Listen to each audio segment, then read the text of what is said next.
bienvenidos y bienvenidas a esta reunión de trabajo convocada para el día de hoy para darle seguimiento a algunos temas relacionados con el proyecto de las hidroeléctricas Pojón 2 y San Andrés. Bueno, es en el Pojón 1, Pojón 2 y San Andrés, estas ubicadas en la comunidad de Esquisís, en el municipio de San Mateo Ixtatán, del departamento de Huehuetenango. Este es un claro ejemplo de lo que no se debe hacer en materia ambiental y en materia de aprobaciones de licencias para proyectos energéticos. Y digo que es un tema de lo que no se debe hacer, dado que las hidroeléctricas Pojón 1, 2 y San Andrés se llaman así para evadir la forma en que debería de haberse diseñado y planificado el proyecto de generación de energía eléctrica. Adicional a los muertos, adicional a las familias que fueron vulneradas, a las familias que se les desconoció incluso su identidad como pueblos indígenas. Ahí en el Ministerio de Energía y Minas debe estar ese informe todavía de cuando estaban por el tema de la consulta y el Ministerio de Energía y Minas negó la presencia de pueblos indígenas dentro de las comunidades de Esquisís. Y ese informe nosotros lo pudimos ver, de hecho es parte de los medios de prueba que está en una acción constitucional de amparo para el tema de la consulta, como el Ministerio de Energía y Minas decía, ahí no hay pueblos indígenas. Cuando hay chujes, hay canjobales, hay mames, por todo el tema de desplazamiento interno, pues hay comunidades también que fueron retornadas en algunos momentos, y eso pues ha llevado a una serie de situaciones en las que hoy pues se está pendiente de saber qué es lo que sucedió con estos proyectos. Aquí hay representantes de las comunidades. Entendemos también que hay un arbitraje, que había un arbitraje ante el CEADI, también para conocer qué es lo que pasó con este arbitraje, en qué quedó, qué va a hacer el Estado, porque el Estado no puede seguir desperdiciando los recursos en situaciones que al final del día hay una alta responsabilidad institucional del Ministerio de Ambiente y Recursos Naturales, del Ministerio de Energía y Minas, en la forma en que han estado otorgando los proyectos. Con este gobierno, pues a este gobierno le tocó tener que resolver el tema de la puya, con el tema de un arbitraje también con el tema de minería. Hay un arbitraje por parte de Trexa, o EPM, o como se llame, porque cada rato se cambia el nombre, pero siguen siendo la misma matriz. Pero cuando uno ve que para ir a cobrar arbitrajes son buenos, pero ver cómo el Estado hoy por hoy en San Juan Zacatepeques, a fuego, balas y con la represión que sea, quieren igual ir a instalar torres, la gente ya les dijo que no, porque la gente ahí es donde siembra la milpa, la gente ahí es donde tiene sus pocas pertenencias, y con lo que produce ahí es con lo que sobreviven en este país, porque nunca han tenido el apoyo del Estado. Muchas de estas comunidades, al Estado solo lo ha conocido a través del Ejército y de la Policía Nacional Civil. Era irónico que en su momento, cuando el Ministerio de Ambiente hizo una visita a Esquisís, y los funcionarios que fueron a Esquisís fueron en helicóptero, ni siquiera se fueron por tierra, fueron en helicóptero. Los funcionarios del Ministerio de Ambiente y los funcionarios del Ministerio de Energía y Minas, porque nunca se atrevieron a ir por carretera, porque estamos hablando de acá para la comunidad, estamos hablando casi de 18 horas de viaje. Entonces es parte de toda esa historia que hay, pero para que nos aclaren algunos aspectos relacionados con esto, hoy fue citada la señora ministra de Ambiente y Recursos Naturales, que nombra al ingeniero Cristian Giovanni Ixquiac, director de Gestión Ambiental. La señora ministra de Economía, quien delega a la licenciada Ivania Ponce, viceministra de Integración y Comercio Exterior, y el ministro de Energía y Minas, que delega viceministro. Sí. Bienvenido, viceministro.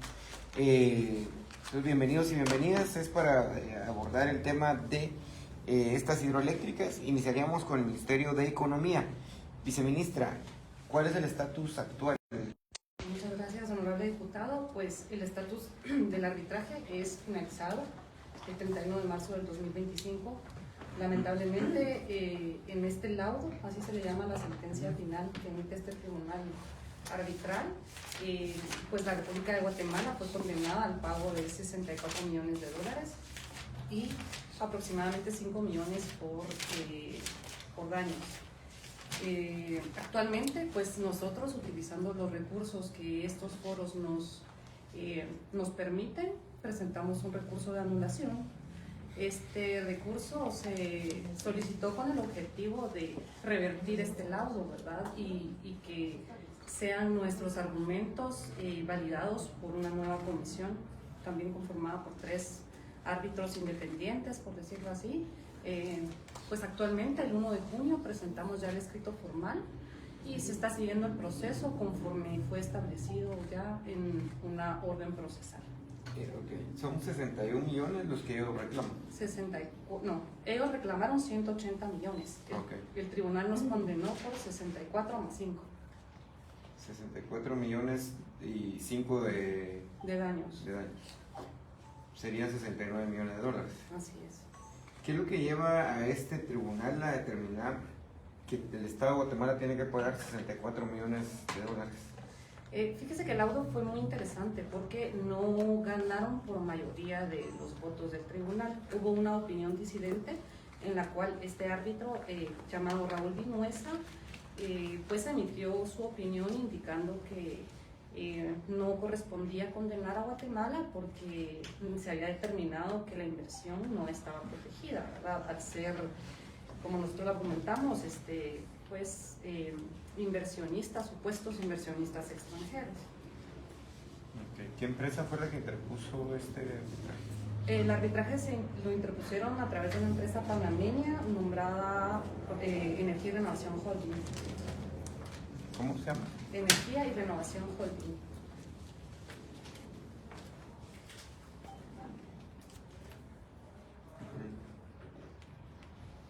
¿Qué se espera ahora con esta anulación que ustedes interpusieron como ministerio? Pues nosotros estamos argumentando, ¿verdad?, que nuestros argumentos no fueron tomados en cuenta en su momento y que necesitamos la reversión de este laudo, que esta comisión determine que Guatemala no violó el tratado y que no les tengamos que pagar esa suma de dinero. Dentro de todo este tema del arbitraje, ¿cómo quedan estas resoluciones del CIADI? Porque estos proyectos fueron al CIADI y ahí se demostró parte de las vulneraciones que hubo hacia las comunidades y de hecho eso es una de las cosas que deja sin financiamiento para el desarrollo de estos proyectos. ¿Cómo queda esa parte ahí en este arbitraje? Pues el arbitraje fue emitido por el CIADI, como bien usted lo indica, y el mismo CIADI es el que establece estos procesos como para apelar, ¿verdad? Solo que en este caso se llama recurso de anulación y es ante el mismo CIADI. Es como un tribunal de segunda instancia. Sí. Okay. Fernando, no sé si quieres decir algo de esto. No, solo decir que es contradictorio, digamos, que haya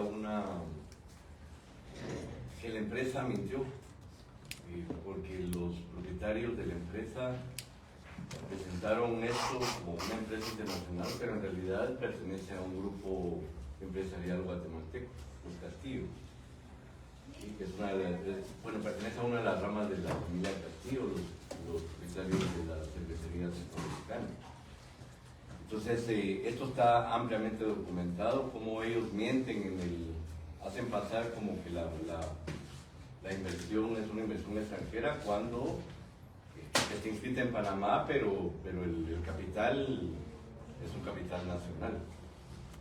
Entonces yo no sé, no soy abogado pues, pero cómo se argumentó esto, porque además hay una prohibición de que ninguna empresa puede instalar o digamos, ninguna empresa puede instalar una inversión 15 kilómetros de la frontera, pero las obras y todas las instalaciones están en menos de esa cantidad.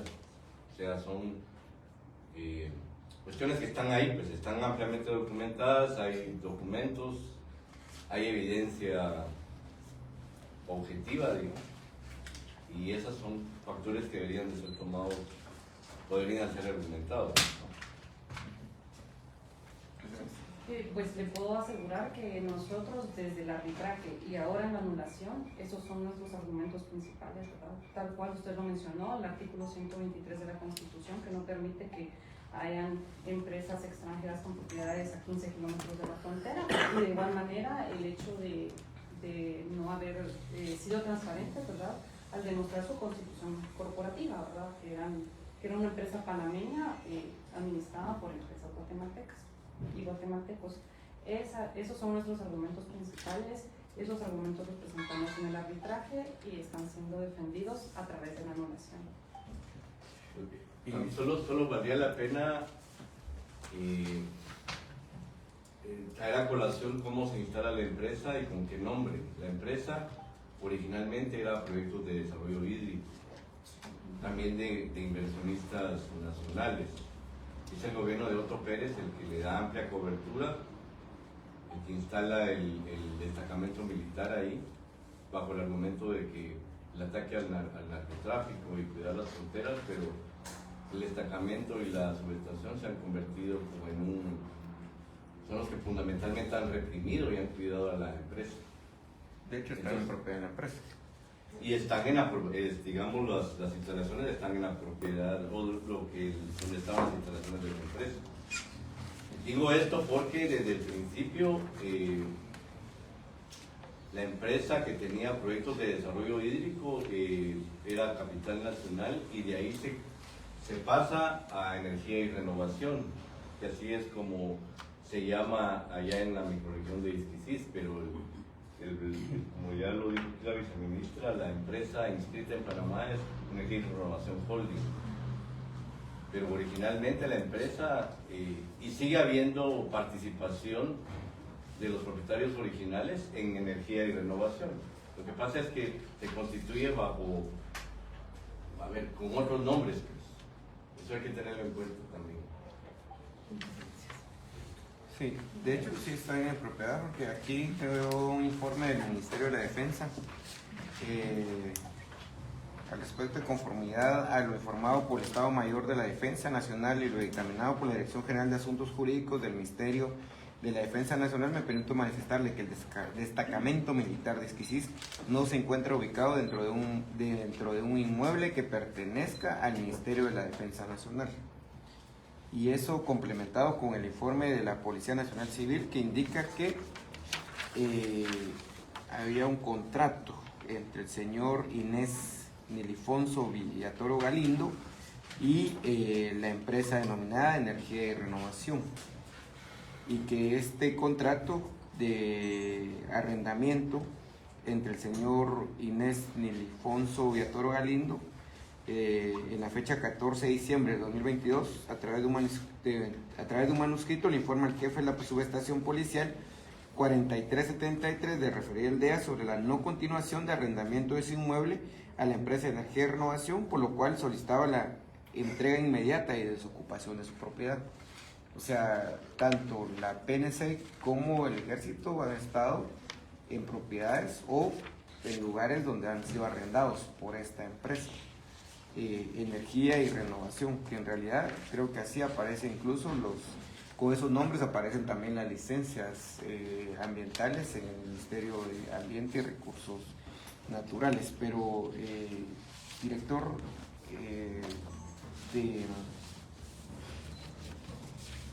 ingeniero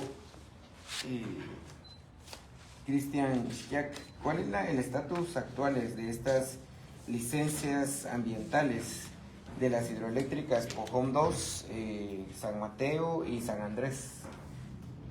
Muy buenos días, señor diputado, buenos días a todos. Un gusto estar acá. Relacionado al tema de Pojón 2, Este proyecto se categorizó bajo un listado taxativo de categoría A. Actualmente tiene una licencia ambiental que es la de 1588 y este expediente pues, tuvo ingreso al Ministerio de Ambiente el 30 de noviembre de 2010 y cuenta con una resolución aprobatoria con fecha 17 de mayo del 2011. También solicitaron en el mes de marzo del 2022 el plan de cierre, ¿verdad? Y a este plan de cierre se atendió a través de una resolución de fecha 9 de agosto del 2022. Lo que respecta a Pojón 1, pues cuenta con una licencia cuya numeración es 1906-2021. Esta licencia se encuentra vencida. El rango de fechas para esta licencia llegó hasta el 8 de abril del 2021 y efectivamente el proponente es Generadora de Riego S.A. Relacionado a San Andrés, es un proyecto categoría B1, cuenta con una licencia ambiental con número 4619. Este expediente ingresó al Ministerio de Ambiente el 8 de marzo del 2002 y cuenta con una resolución aprobatoria de fecha 7 de junio del 2012. Acá solicitaron una modificación al expediente el 23 de octubre del 2012. Básicamente esta modificación consistía en incremento de potencia de 6.9 kW a 10.8 kW y la última interacción que tuvo San Andrés fue solicitar términos de referencia del plan de cierre y abandono, el cual ingresó al Ministerio el 25 de marzo del 2022 y tuvo una resolución en respuesta a ese ingreso el 6 de mayo del 2022. Para ir armando es que porque le decía que esta es la forma en que no se deben desarrollar los proyectos y el Ministerio de Ambiente y Recursos Naturales sí debe revisar todo el tema de este listado taxativo de los proyectos. Porque es Pojón 1, Pojón 2 y San Andrés, y creo que había un cuarto proyecto, si no mal recuerdo, si no son estos tres. Era para evadir los controles del Ministerio de Ambiente y para no hacer una gran represa. Entonces hacemos el Pojón 1, termina el Pojón 1 y ahí casi que en inmediato comienza el Pojón 2. Sigue el Pojón 2 y casi que en inmediato está el San Andrés. Y eso era básicamente para mantener canalizada todo el agua hasta llevarlo a la frontera con México. Como ahí ya no podían seguir con el agua canalizada, pero sí podían ir generando en todo el trayecto y en toda la cuenca del río. Eso al final de cuentas el Ministerio de Ambiente sí se prestó a ese tipo de situaciones. Cuando uno iba al territorio, si alguna vez ustedes han ido o van o tienen fotografías, ahí ustedes ven los grandes canales, eso todavía está ahí, donde todo el río iba a ser encauzado, dejando una gran parte de la cuenca natural seca, porque todo iba a ir en canales. Y entonces el Pojón 1, Pojón 2 y San Andrés básicamente era el mismo proyecto, solo que lo dividieron en tres partes para evadir los controles del Ministerio de Ambiente y Recursos Naturales, pero esa parte no la dicen. Ahí sí nos dicen la parte de los daños ambientales y el tema de que iban a dejar a toda una microrregión sin agua en este sentido. Entonces, solo para entender, Pojón 1 tiene la licencia vencida. Ese proyecto tiene licencia vencida. Así es. El Pojón 2 tiene un plan de cierre y abandono de proyecto ya autorizado. Así es. Y San Andrés lo mismo, tiene un plan de cierre y un abandono de proyecto. Es correcto. Tal vez solo para actualizar Pojón 2 ingresó una solicitud de términos de referencia, pero ahí quedó. No es que se les haya atendido, ¿verdad? Ok. Y la de San Andrés sí tiene la resolución de aprobación, Sí. del plan de cierre y abandono. No, también No. es solo solicitud de términos de referencia para el plan de cierre y abandono. Y ya no le dieron seguimiento. No, ya no. Ok. Y en el Ministerio de Energía y Minas, viceministro, ¿cómo están estas licencias actualmente? Le dejo aquí a la licenciada que es del departamento legal, pero las licencias están vigentes, pero no han presentado su renovación de ambiente. Pero si quiere. Okay. Sí, con relación a los expedientes, Pojón 1 es una licencia, es una autorización que está En este sentido está en trámite en el ministerio, nunca ha sido concluida, es decir, la Pojón 1 no tiene un contrato, no tiene autorización. Para el ministerio no tiene una autorización para generar. Pojón 2, la licencia ambiental en el expediente se encuentra vencida, venció en el 2025.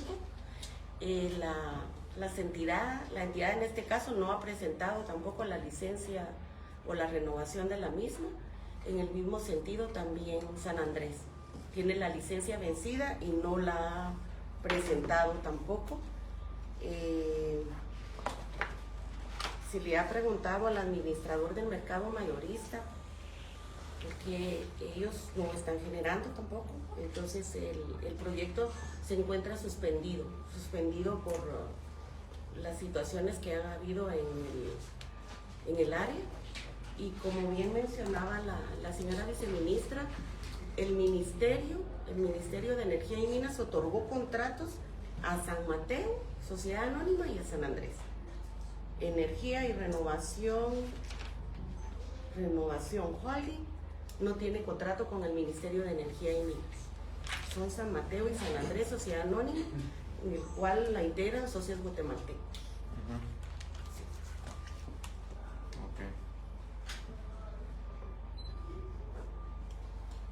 Entonces, Pojón 1 no tiene contrato y no tiene autorización. Pojón 2 y San Andrés tienen las licencias vencidas. Ninguna de estas tres debería de operar. Y no están operando. Y no están operando. ¿Sí? El cuarto proyecto es que, aparte de las centrales, se iba a instalar una línea de transmisión. La empresa es Transmisión del Norte. La representante legal o la estructura está a nombre de la esposa del que aparece como representante de Energía y Renovación. Se me escapa el nombre, pero el apellido es Mata Monteros. Él es el hijo digamos, del que dirige la empresa que tiene la propiedad de la franquicia de la Pepsi-Cola en Guatemala. Con relación a el expediente ellos solicitaron una autorización para ser transportistas. Ese expediente se encuentra en el Viceministerio de Desarrollo Sostenible, pendiente de realizar consulta. Okay. Eso no concluyó su trámite.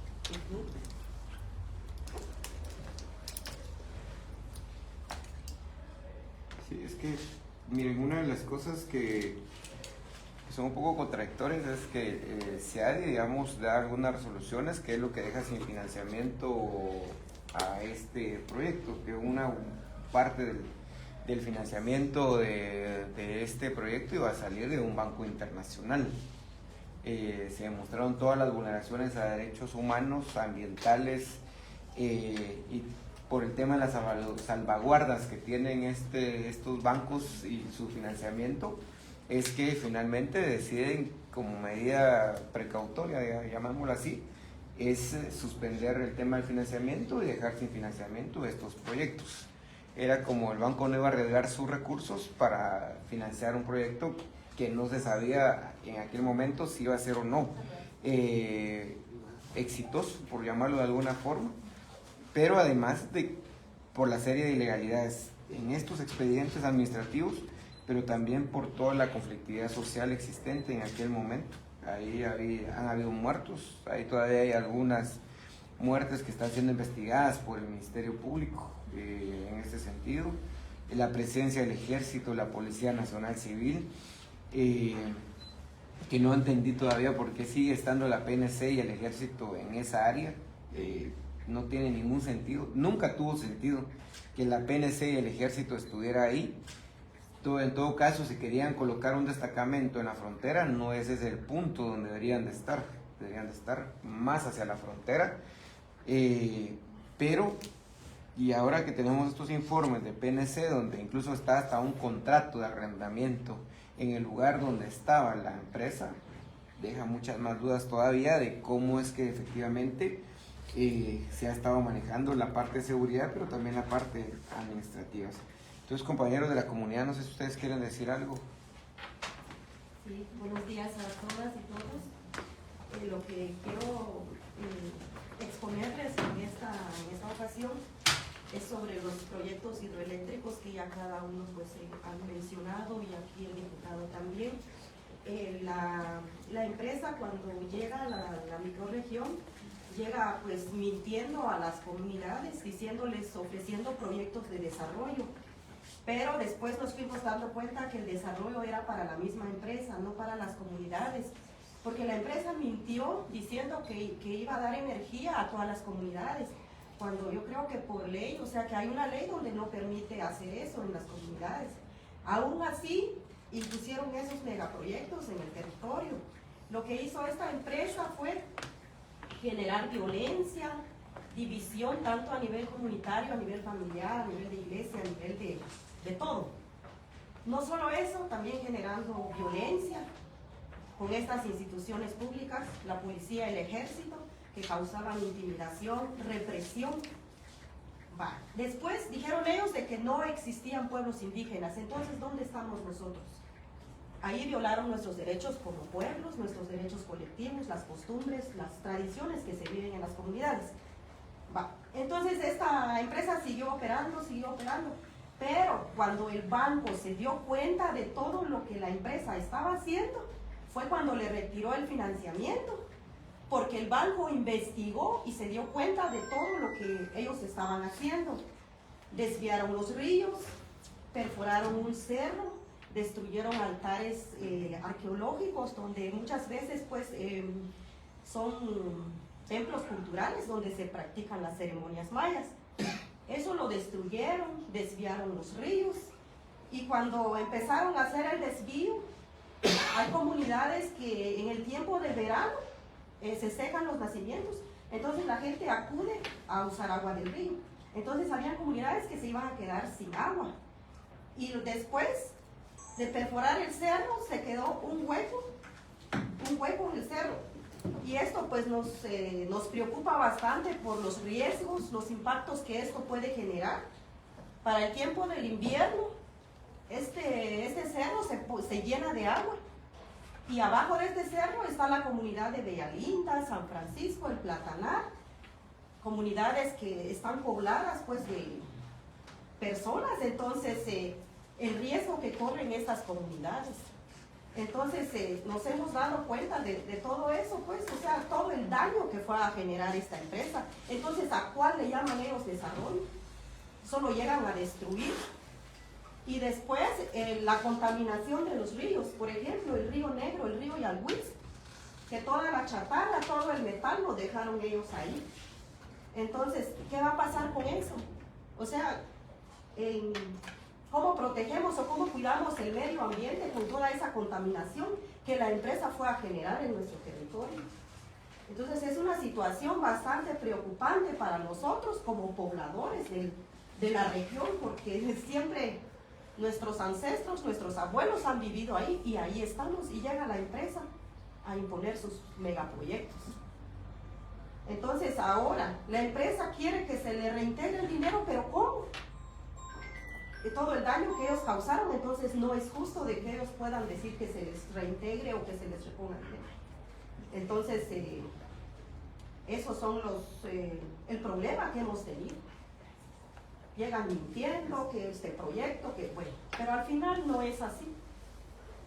Han afectado también en lo que es la criminalización, los daños psicológicos en las mujeres, en los niños y mujeres embarazadas. Entonces eso pues realmente, ¿qué se le llama a eso? Es una violación total hacia nuestros derechos como personas, como pueblos indígenas.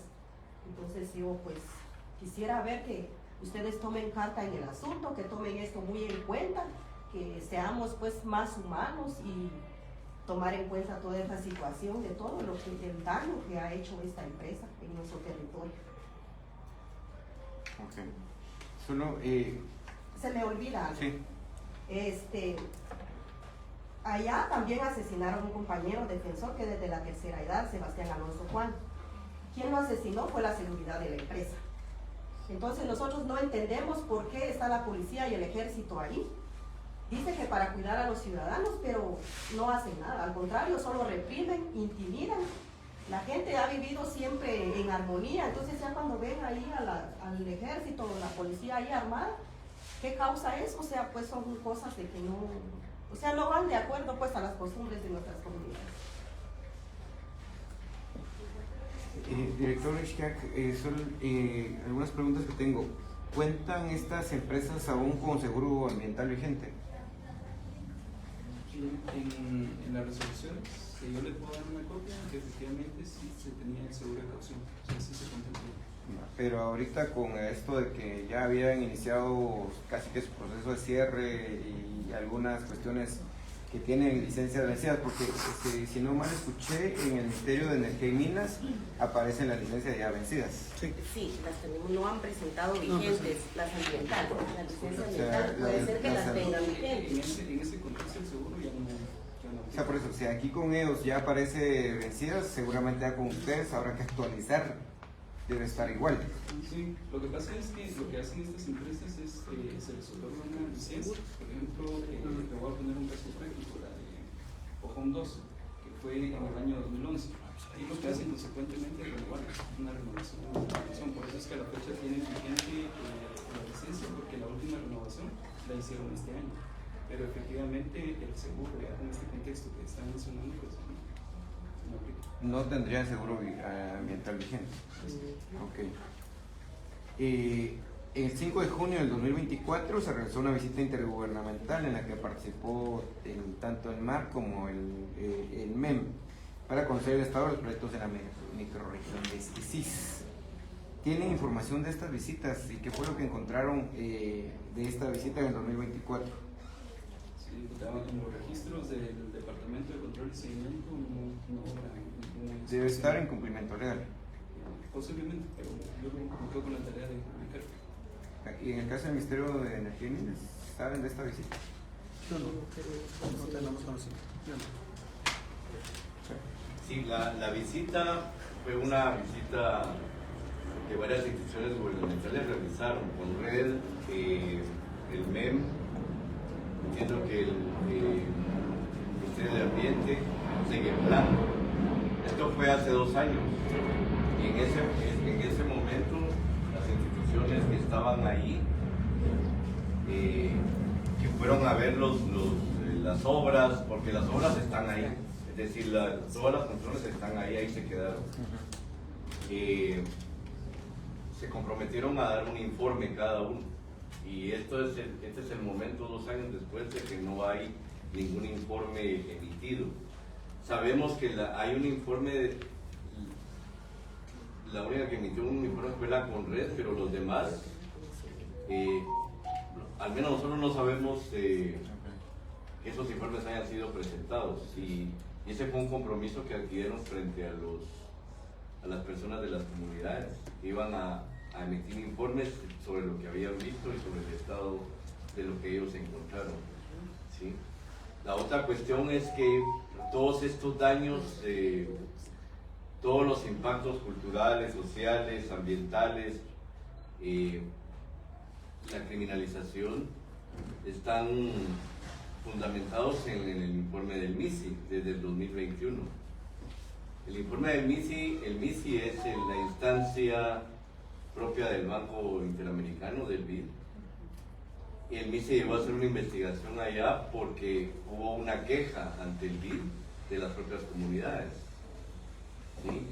El MISI documenta ampliamente todas las violaciones y las violaciones a las salvaguardas del banco. Por eso es que el banco suspende el financiamiento. Pero 5 años después, todo se quedó ahí. O sea, pareciera que el mismo informe del MISI no tiene vigencia. Entonces esto también habría que tomarlo en cuenta.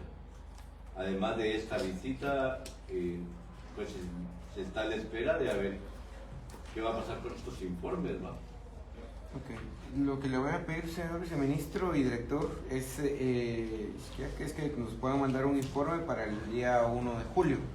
Pues como está el feriado del lunes, martes, ya no sé ni cuándo va a ser. para que nos pueda mandar el 1 de julio, donde pueda estar el informe de esta visita.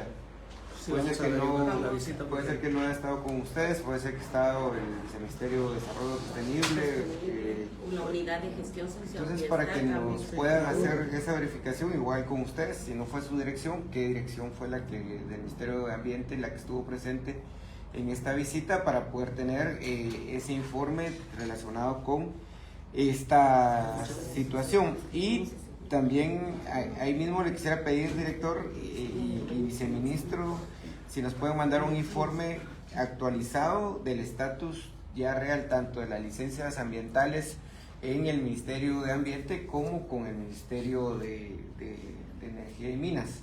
Esto para que ustedes también tengan certeza de por dónde va la cuestión y que haya informaciones actualizadas, porque para nadie es un secreto que estas empresas generaron todo un tema de conflictividad, generaron todo un tema hasta de contratación de empresas consultoras, de aquel señor Noriega que llegaba a hacer trabajo social supuestamente, pero era básicamente un tema de división comunitaria.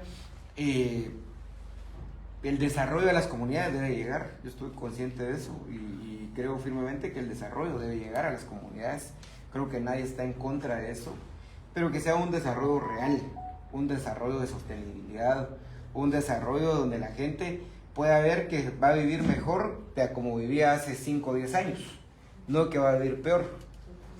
Y el desarrollo pensado realmente en que la gente vea mejoradas sus condiciones de vida. Pero imagínense que ahora las pelotas, los uniformes, las cajas de muerto, ¿qué más era lo que daba esta gente? Ya se me olvidó como tanto tiempo que ha pasado. Nos los van a cobrar en dólares y se lo va a terminar cobrando al pueblo de Guatemala en general, que no se ve beneficiada con nada. Porque ¿cuáles eran los proyectos que daba esta gente donde decía que había desarrollo?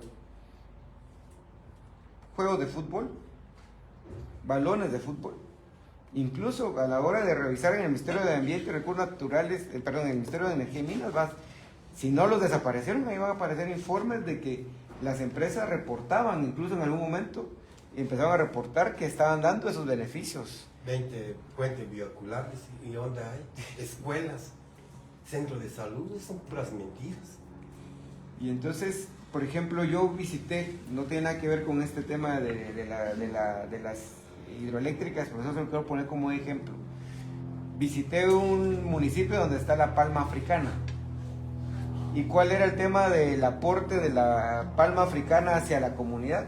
Haber ido a pintar, no construir, pintar un centro de salud y haber regalado 2 balanzas para pesar niños. Ese era el desarrollo que en teoría estaban llevando. Ayer yo andaba en las Verapaces viendo un tema de carreteras y sintonicé una de las radios locales para escuchar qué es lo que promocionan ahí. Y escuché a Renace, esa sí tiene que ver con Renace. El anuncio de Renace es que había capacitado 1,200 personas en temas de desarrollo. Y si no, para eso está el MIDES, para eso está el MINTRA, para eso está una serie de institucionalidad pública. Y el problema es que 1,200 gentes capacitadas para desarrollo, ¿pero para qué? Si ahora usted ve a las mujeres que viven cerca de donde están estas hidroeléctricas, con sus tinajas, yendo a sacar agua a las cuevas, yendo a traer agua en tinaja a algunos nacimientos. Cuando, irónicamente, a la par de donde ellas están yendo a traer agua con tinajas, está canalizado todo el caudal del río ahí, en este lugar. Y lo mismo iba a pasar con la gente de allá de Pocom. Entonces, creo que el desarrollo sí debe verse visto del desarrollo para la gente, no el desarrollo económico de una empresa o de un grupo de empresas que son los que finalmente siguen generando todo esto. Ustedes están tratando de recomponer un mal procedimiento que viene desde el Partido Patriota. Desde ahí viene todo esto, que ahorita la población guatemalteca no solo pagó la corrupción del gobierno ese, sino que está pagando las consecuencias de una serie de corrupción que no se vio. Este es parte de eso.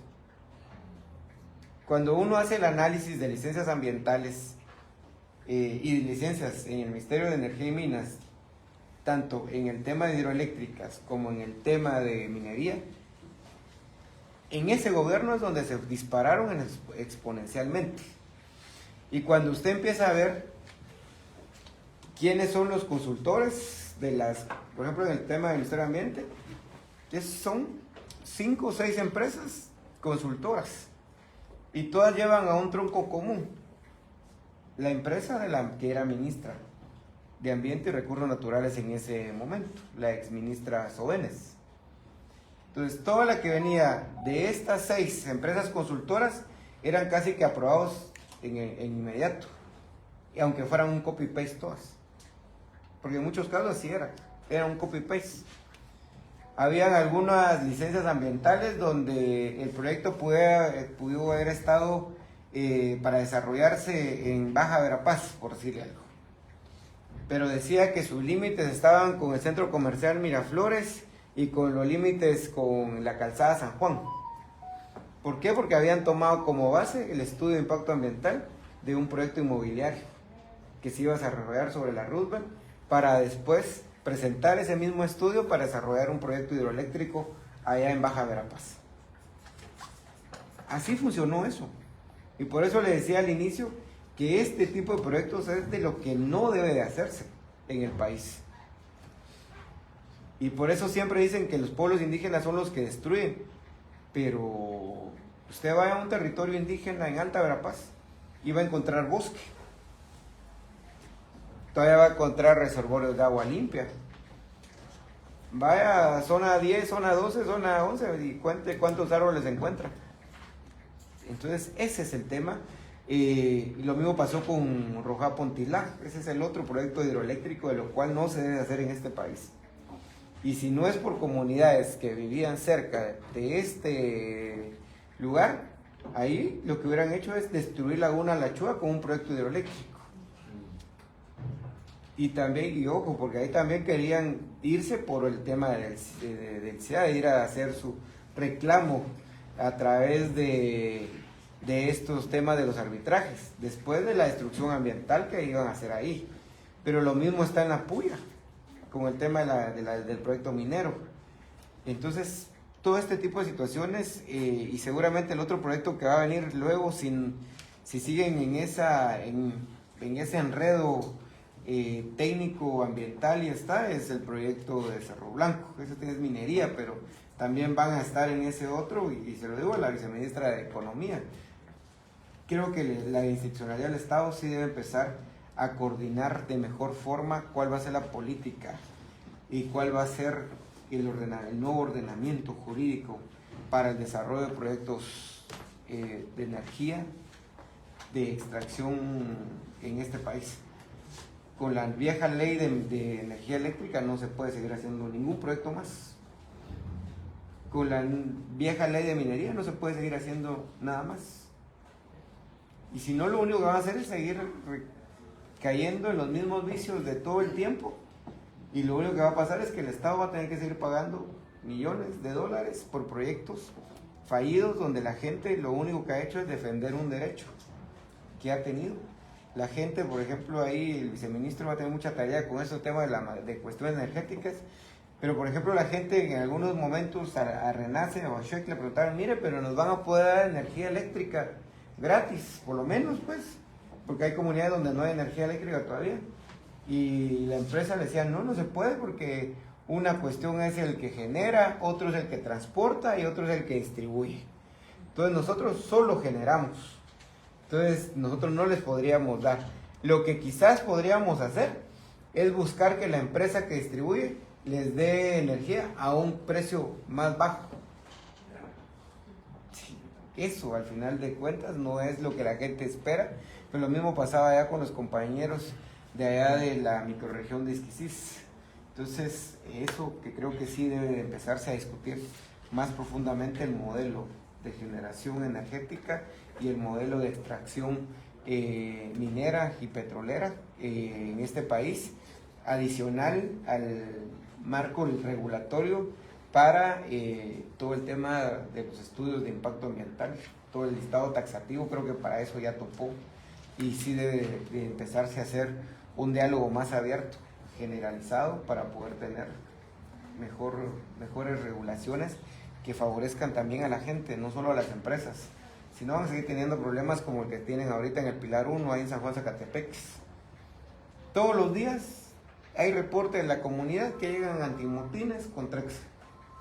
Todos los días hay reportes de que los antimotines están llegando con Trexa a entrar a propiedad privada. Y ojo, porque ahí están tratando de entrar a propiedad privada, porque los comunitarios tienen su título, es propiedad de la comunidad, es propiedad de la gente. Haga usted eso allá en una oficina y casi que le quieren tirar plomo a 10 metros. Pero acá usan a las fuerzas del Estado para irse a meter directo a la propiedad de la gente, y creo que eso sí no debe seguirse haciendo, y eso es las discusiones que creo que este gobierno sí debió haber dado. Ahorita va tarde, pero todavía lo puede hacer en este año que le queda, pero esas creo que son las discusiones que debió haber iniciado desde el 14 de enero del 2024. Fernando, para ir. Solo mencionar que la responsabilidad de los gobiernos, el de Otto Pérez Molina, el gobierno de Jimmy Morales, el gobierno de Yamatei, y lo que se esperaría es que, mire, a este gobierno le queda año y medio, y como dice el diputado, ya va tarde.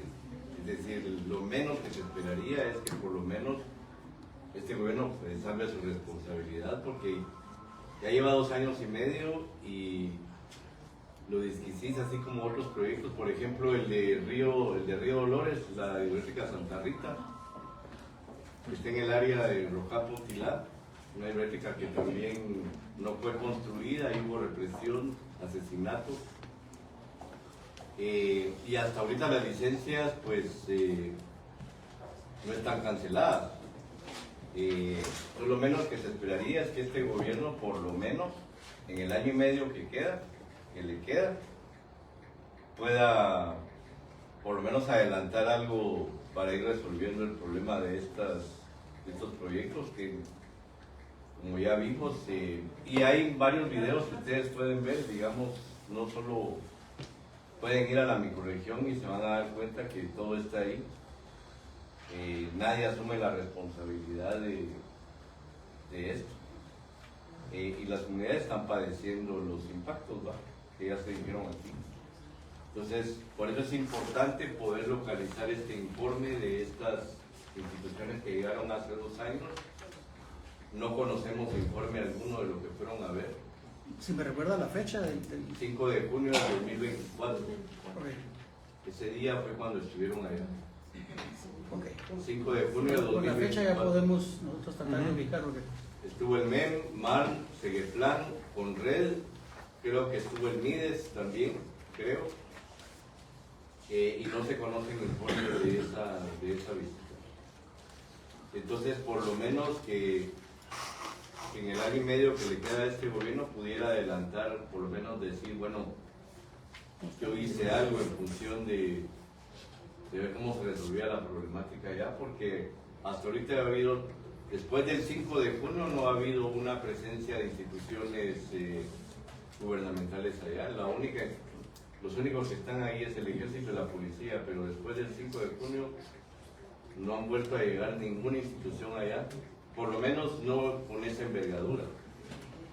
Gracias. Aquí está el informe, el historial que tenemos nosotros, y no menciona la visita. Entonces tenemos que ir a preguntar a la otra unidad para saber si ellos fueron los que fueron, que no tenemos idea. Entonces, introducirlo ahí y pasarle el reporte aquí al señor diputado como lo recibe. Digamos, sí, como recomendar que por lo menos este gobierno deje algún precedente en ese sentido. Sí, los cierres.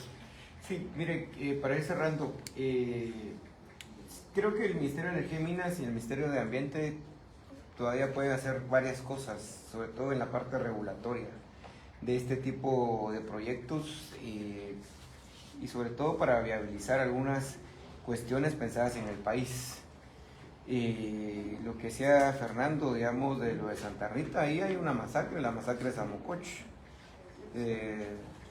Ya en plena paz, ahí hay una masacre donde incluso hay procesados alrededor de 25 agentes de Policía Nacional Civil que participaron en una de las manifestaciones. Ahí hay temas de ejecuciones extrajudiciales. Todavía después de casi 10, 12 años, todavía hay agentes de Policía Nacional Civil que todavía están ligados a procesos algunos, si no estoy mal todavía están en prisión, otros están pendientes de sentencias y si salen condenados, muchos de ellos van a llevarse 25, 30 años de condena en una sentencia en ese sentido. Entonces creo que no solo es el tema del proyecto en sí, sino que todo lo que viene y ha conllevado cada uno de esos proyectos y la destrucción de algunos proyectos de vida de alguna gente que no tienen nada que ver con este tipo de proyectos. Ahí ve uno a estos compañeros agentes de policía, por ejemplo, todo el tiempo yendo, viniendo a las audiencias, hayan cometido el delito y cómo lo hayan cometido. Ese es un tema que ya hay un juzgado que va a juzgar esa parte, pero que el punto de origen, lo que originó todo eso, son estos proyectos. Que hay que revisar incluso la transparencia que se haya dado en algunos momentos en el otorgamiento de las licencias en el MEM, el otorgamiento de las licencias en el Ministerio de Ambiente y Recursos Naturales. Esa debe ser una tarea que debe de haber. Imagínense cuando yo fui a ver el tema de Cerro Blanco, por ejemplo. Si yo no voy al MEM, nadie sabía que 4 días antes que el gobierno de Yamatei, 4 días antes que el gobierno de Yamatei entregara el cargo, autorizaron Cerro Blanco. Y esa solicitud estaba desde el 2021. Y la razón de por qué no podían resolverlo es porque era inviable, desde todos los aspectos técnicos, era inviable otorgar esa ampliación, es ilegal. Incluso está siendo investigado actualmente por el Ministerio Público, pero era ilegal darle esa ampliación. Pero lo más complicado es que todos aquellos trabajadores del Ministerio de Ambiente y Recursos Naturales, por el cual pasó el expediente de ese proyecto, todos fueron despedidos en menos de un mes. Todos. Incluso yo mismo fui a unas visitas de fiscalización a buscar qué es lo que había pasado con ese expediente. El día que yo llegué a cumplimiento legal o a gestión ambiental, no me recuerdo, pero era una de estas dos direcciones. Una que tienen incluso fuera del mar, lo tienen por ahí en un centro comercial. El día que yo llegué, estaba el que era encargado de esa dirección y me dice, y le pregunto, mire, ¿qué pasó con lo de Cerro Blanco? Mi diputado, yo ahorita sí no le puedo dar explicaciones de eso. Ahorita, y me muestra su hoja. Mire, ahorita me acaban de destituir. Ahorita me acaban de venir a notificar mi destitución. Y es porque yo fui el que tuve a mi cargo el expediente de Cerro Blanco, 2 años, porque no podía firmar una autorización que era inviable. Y así pasó. Y luego llegó otra persona ahí, mire, diputado, a mí también me acaban de destituir y yo fui la que hizo la providencia. Yo solo hice la providencia para mandar el documento a la otra dirección. Y la gente que lo había tenido ya en Dirección de Gestión Ambiental, también todos, la mayoría, todos fueron despedidos. Incluso cuando yo llegué a ver ese expediente, el director que habían recién nombrado se fue a esconder al baño de ahí de la dirección, porque no quería ni siquiera dar explicaciones de qué había pasado con el tema. El pobre director salió pálido ya porque me quedé ahí hasta que salía porque salía. Y entonces hasta tuvimos que ir a hacer el tema de la verificación de las firmas de los técnicos que habían tenido a su cargo el expediente. Y ninguna de las 3 firmas coincidía con las que estaban dentro del expediente. Incluso INACIF ya tuvo que llamar a los técnicos para que vinieran y se determinara técnicamente y si eso no es la firma de ellos. Entonces, todas esas ilegalidades deben de terminar en algún momento. Esto del Ministerio de Energía y Minas, lo que hablaba la compañera, eso es una realidad. Negar la existencia de pueblos indígenas en una comunidad eminentemente indígena, donde solo con que usted se meta al Google y busque Isquisís, el mismo INE le dice población Chuj, población Canjobal y población Mam, porque hay algunas comunidades que fueron retornadas y se quedaron ahí, asentadas en esa microrregión. Solo es de que usted se metiera a Google y ahí le aparecía. Pero hasta esa situación pasó, eso ya pasó en el Ministerio de Energía y Minas, pero esperaríamos que eso pues se pueda resolver. Todavía tienen tiempo de poder hacer alguna propuesta, algún planteamiento, así como está lo de la ley de aguas. Creo que así debería haberse hecho ya planteamientos relacionados con esto. Pues no sabemos ni qué va a venir en la ley de aguas, lo que sí hemos visto que alguna gente ya empezó a rechazar este proyecto, pero hay que abrir la discusión, esa es parte de la discusión. Aquí incluso yo presenté por ejemplo el tema de la moratoria minera, y en la moratoria minera de una vez habíamos colocado la moratoria por 3 años, pero que en esos 3 años el Ministerio de Energía y Minas, Ministerio de Ambiente, pudieran trabajar conjuntamente en una nueva ley de minería, en un consenso amplio de país. Pero qué si ahí los muchachos, incluso algunos diputados se opusieron solo a firmar el dictamen de la moratoria. De todas maneras no hay ningún proyecto de minería hoy. Entonces creo que si se hubiera quitado esa venda, lo ideológico sí fue parte de ellos. Si se hubieran quitado esa venda, ya hubiéramos ido por el segundo año de esos 3 años que da de plazo la ley de moratoria para discutir una nueva ley. Pero ahí es donde el oficialismo también les faltó chispa para poder subirse a eso y poder discutir esos temas. Hasta el oficialismo falló en eso, que era de los que más le convenía un tema de este tipo. Pero lo mismo se les hizo los planteamientos al mismo Ministerio de Energía y Minas en el 2024 relacionado con el tema de la generación eléctrica. El modelo energético como está diseñado actualmente no le sirve a nadie, mucho menos al país. Yo creo ni a los empresarios mismos, pero tampoco es que hagan mucho para poderlos actualizar, pero son esas oportunidades que se dan una vez en la vida, y este gobierno la tuvo y la desperdició, y hoy creo que todavía la puede retomar. Una Comisión Nacional de Energía Eléctrica que no picha ni cacha no nos sirve en este país más que para plaza nada más. Debería haber una Comisión Nacional de Energía Eléctrica mucho más robusta, con muchas más acciones, con un tema sancionatorio bien definido, con reglas claras para todos. Si eso se tuviera, quizás el país sí podría ir avanzando hacia el desarrollo, pero con las reglas que están ahorita de hace 25, 30 años, lo único que vamos a hacer es seguir en estas mesas discutiendo los mismos problemas. El Ministerio de Energía y de Economía lo único que va a seguir es tratando de ver cómo defiende al Estado y cómo se ahorra algunos millones de dólares, pero casi todos los arbitrajes, a excepción de la puya, todos se pierden siempre. Casi por lo regular, casi todos se han perdido, a excepción del de la puya, pero de ahí todos, casi todos se pierden en ese sentido, y creo que si hubieran reglas mucho más claras para todos, creo que otra historia podría ser. Fernando, para cerrar. Solo mencionar que en este mismo momento la Comisión Nacional de Energía, con el INDE, está tratando de presionar a comunidades que están luchando por tener independencia energética a que se metan al modelo de Energuate. Hay resoluciones de la Comisión Nacional de Energía que están tratando como sobre la base de solapar, digamos, reglamentos que ya hay, que las comunidades que han estado luchando, por ejemplo en la zona reina, que han estado luchando por su independencia energética y han construido microcentrales, que se metan al modelo de Energuate para que Energuate les cobre. Y hay presiones muy fuertes del INDE y del director del INDE o del gerente del INDE para que esto suceda. Esto hay que ponerle atención porque esto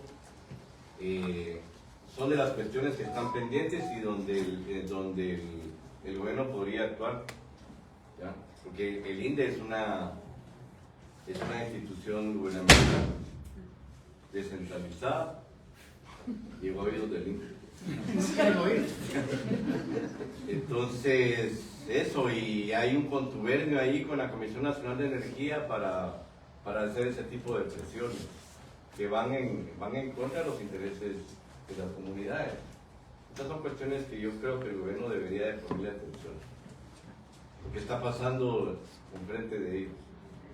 Y aparte que Energuate no es el mejor servicio que haya de energía eléctrica en este país hoy por hoy. Es de los peores servicios de energía eléctrica. Si la gente colectivamente empezara a denunciar todos los daños que están sufriendo en su propiedad, casi que podrían embargar al Energuate todos juntos. Y lo peor es que se están viendo afectados servicios esenciales, como el servicio a la salud. En Uspantán, aquí creo que está el viceministro, en algún momento habrá que verlo, pero por ejemplo en Uspantán, todo el equipo de rayos X ha tronado del Hospital Nacional y algunos otros equipos que tienen que ver para la atención de salud por culpa de Energuate, por el mal servicio de energía y los bajones esos de energía que se dan. Yo he ido a encontrar, cada año están comprando equipo ahora en el hospital, pero es por culpa del mal servicio de energía eléctrica que no soporta. Y reparar un equipo, solo un equipo de rayos X, de esos que son manuales, está costando alrededor de 600,000 quetzales. Casi que sale mejor comprar uno nuevo, que sale como en 700, 800,000, que reparar eso. Pero no habría necesidad si el servicio de energía fuera de forma adecuada. Pero es parte de lo que le vamos a dar seguimiento. Pero hoy agradecerles la presencia y la puntualidad, espero los informes para el 1 de julio. El Ministerio de Economía, si me puede mandar un informe relacionado con este otro tema del arbitraje. Sí, por favor. Agradecerles. Muchas gracias. Gracias.